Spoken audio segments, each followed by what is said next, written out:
இன்று முதலமைச்சர் மு.க.ஸ்டாலினை அப்பல்லோ மருத்துவமனையில் சென்று பார்த்துவிட்டு அமைச்சர் துரைமுருகன் அளித்த பேட்டியின் போது முதலமைச்சருக்கு ஆஞ்சியோகிராம் பரிசோதனை செய்யப்பட்டிருக்கிறது என்றும் அவரது உடல்நிலை நன்றாக இருக்கிறது, முதலமைச்சருக்கு எந்த பிரச்சனையும் இல்லை என்றும் துரைமுருகன் அளித்த அந்த பேட்டியில் அவர் தெரிவித்திருக்கிறார். 3வது நாளாக தொடர்ந்து மருத்துவமனையில் சிகிச்சை பெற்று வரும் முதலமைச்சர் மு.க.ஸ்டாலின் நேற்று அங்கு அதிகாரிகளுடன் ஆலோசனை நடத்தினார். அந்த வீடியோ பதிவு வெளியானது. இந்த சூழ்நிலையில் இன்று காலையில் அமைச்சர் துரைமுருகன் முதலமைச்சர் மு.க.ஸ்டாலினை மருத்துவமனையில் சென்று சந்தித்து உடல்நலம் தொடர்பாக விசாரித்துவிட்டு வெளியே வரும்பொழுது செய்தியாளர்களுக்கு அளித்த பேட்டியின் போது முதலமைச்சர் மு.க.ஸ்டாலினுக்கு ஆஞ்சியோகிராம் பரிசோதனை செய்யப்பட்டிருக்கிறது என்ற தகவலை கூறினார்.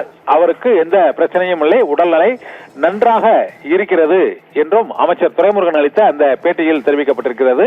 ஆஞ்சியோகிராம் சோதனையில் முதலமைச்சருக்கு எந்த விதமான பிரச்சனையும் இல்லை, அவர் உடல் நலத்தோடு இருக்கிறார் என்றும் அமைச்சர் துரைமுருகன் இன்று காலையில் மருத்துவமனைக்கு சென்று முதலமைச்சரை சென்று பார்த்துவிட்டு அதன் பின்னர் அளித்த அந்த பேட்டியின் போது தெரிவித்திருக்கிறார். இப்போது அவர் நலமாக இருக்கும் முதலமைச்சர் அவருடைய செயல்பாடுகள் மற்றும் பணிகளை தொடர்ந்து கவனித்து வருகிறார் என்றும் மருத்துவமனையில் இருந்தவாறே அவர் அரசு ரீதியான துறை ரீதியான பல்வேறு நிகழ்வு செயல்களில் அவர் கலந்து கொண்டுள்ளார் என்ற தகவலையும் அமைச்சர் துரைமுருகன் தெரிவித்திருக்கிறார்.